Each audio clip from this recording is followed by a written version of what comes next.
पिछले वीडियो में हमने पढ़ा था कि आधार और घात पर आधारित इकाई का अंक।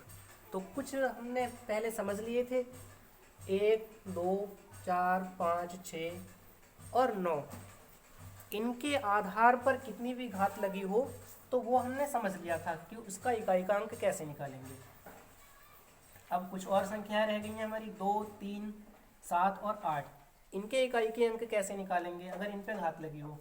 तो हमें सबसे पहले देखना है कि किसके आधार पे घात लगी है। 2 के अगर आधार पे घात लगी हुई है, 931 लगी है, तो हमने क्या करना है, इसके लास्ट के 2 अंकों को 4 से भाग करना है। कर दीजिए। 31 को अगर हमने 4 से भाग किया तो शेषफल देखना है, शेषफल कितना आएगा, मतलब 4 सत्ते 28, 3 शेषफल आएगा। तो शेषफल कितना आएगा, 3 आएगा।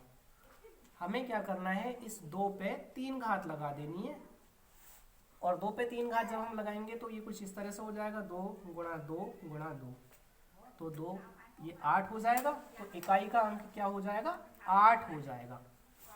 हम कुछ इस तरह से भी इसको समझ सकते हैं कि कैसे आएगा। अगर 2 पे 1 घात आती है तो ये हो जाएगा 2। अगर 2 पे 2 घात आती है तो ये कुछ इस तरह से हो जाएगा, 2 गुणा 2 बराबर 4 आ जाएगा। अगर 2 पे हमारी 3 घात आती है तो ये हो जाएगा 2 गुणा 2 गुणा 2 बराबर 2 दूनी 4 दूनी 8 आ जाएगा। अगर 2 पे हमारी 4 घात आती है तो ये कुछ इस तरह से आ जाएगा, 2 गुणा 2 गुणा 2 गुणा 2, तो ये हो जाएगा 2 दूनी 4 दूनी 8 दूनी 16, मतलब कि 6 आएगा। अगर देखो 2 पे 5 घात आती है, ये कुछ इस तरह से, तो ये कितना आएगा, देखो 2 गुणा 2 2 गुणा 2 गुणा 2, तो ये कुछ इस तरह से हो जाएगा, 2 दूनी 4 दूनी 8 दूनी 16 दूनी 32। अब देखो 32 में फिर से 2 आया, मतलब यहाँ पे भी 2 था और यहाँ पे भी 2 आ गया। तो ये सीरीज आती रहेगी, अल्टरनेटिव सीरीज आती जाएगी, 2, 4, 8 और 6। तो हमें क्या करना है, 4 से डिवाइड करके देख लेना है शेषफल कितना है। जितना शेषफल है उतनी ही घात लगा दी 2 के ऊपर और मल्टीप्लाई करके आराम से आंसर बता दिया। आगे इस सीरीज को करने की कोई ज़रूरत नहीं है। तो समझ में आया ये। ऐसे ही हमें देखना है 3 का कैसे निकालेंगे। तो हमने 3 को भी क्या करना है, लास्ट के 2 अंकों को 4 से भाग किया, तो 4 चौक 16, शेषफल कितना बचा, 2 बचा। तो हमने 3 पे 2 घात लगा दी, 3 पे 2 घात लगाई तो 3 गुणा 3 बराबर हो जाएगा 3 3 9। इकाई का अंक कितना हो गया, 9 हो गया। समझ में आया। ऐसे ही हमें 7 का देखना है। 7 के लास्ट में 2 अंक, अंतिम 2 अंकों का ही करना है हमें।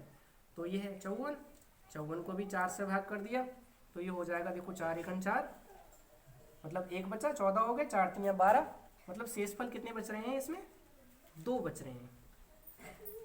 तो हमने क्या किया है, ये ले लिया है 7, 7 पे 2 घात लगा दी, तो 7 गुणा 7 बराबर 7 सत्ते 49, मतलब कि इकाई का अंक कितना आएगा, 9 आएगा आंसर। इकाई का अंक 9 आएगा। अब हमें 8 का निकालना है, तो ऐसे ही 8 का निकालेंगे। कितना है, 25 है, 25 को 4 से भाग किया, 4 छंग 24, मतलब शेषफल आएगा 1। अब शेषफल 1 आया तो 8 ही आएगा इसका इकाई का अंक, तो इसका कितना आंसर हो जाएगा, 8 हो जाएगा।